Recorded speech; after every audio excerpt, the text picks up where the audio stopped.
The night air of Bangkok felt unusually still, the kind of stillness that comes before something beautiful or heartbreaking. I'm sitting here alone in the design studio. The lights are dimmed, and I'm just watching the last project sketches of love design flicker on my laptop screen. Every single line, every color, every heartbeat of the past few months has led to this moment. To her, to Aokbab. She always said that design is all about balance, form, and feeling, chaos and calm. But she never seemed to realize that she herself was the chaos that became my calm. From the very day she walked into the studio with her coffee-stained sketches and a smile that just refused to fade, I knew I was in trouble, big trouble. And yet, I tried so hard not to fall for her. The door creaks open behind me. Still working? Her voice floats through the quiet room. I don't even have to turn around to know it's her. That soft, teasing tone, that warmth that always seems to make the air around me hum. Deadlines don't wait,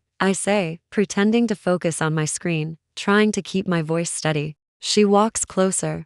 Her footsteps are light but sure. You say that every night, she whispers, but tonight feels different. Her hand brushes the back of my chair, and the scent of her perfume jasmine and rain wraps around me like a blanket. My heart, the traitor, thumps against my ribs. Different how? I ask, even though I think I already know. Because, she says, leaning down, her lips so close to my ear I can feel her breath. Tonight is the end of our project. No more excuses to see me every day. I freeze. Those words hit me harder than they should. I manage a soft laugh, trying to hide the crack in my voice. Guess we'll finally get some rest then. Is that what you want, Rin? She asks. I turn in my chair, and for the first time in what feels like forever, I look straight into her eyes, those deep, brown eyes that always see too much, feel too much. She looks tired, but she's absolutely radiant, like someone who's been holding back a confession for far too long. What do you mean? I ask,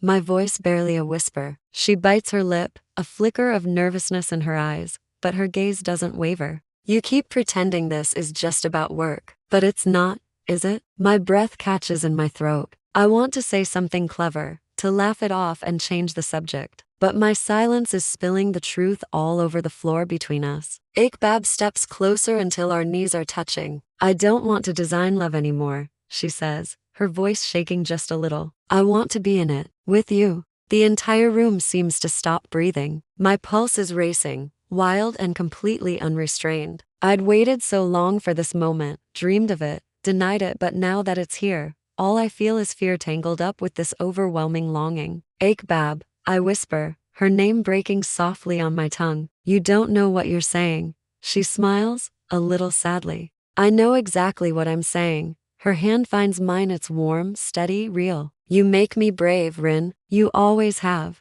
And just like that, something inside me shatters. All the walls I'd built so carefully to keep her out, they all just crumble under the weight of her honesty. I reach out, my fingers trembling as I trace the edge of her face, memorizing the tremor in her breath. You're impossible, I murmur. Then stop fighting me, she whispers back. And I do. Our lips meet, hesitant at first, like the first stroke of paint on a blank canvas. Then deeper, truer, filled with every unspoken word we'd ever left hanging in the air between us. Her kiss is soft and fierce all at once, tasting like relief and sunlight after way too much rain.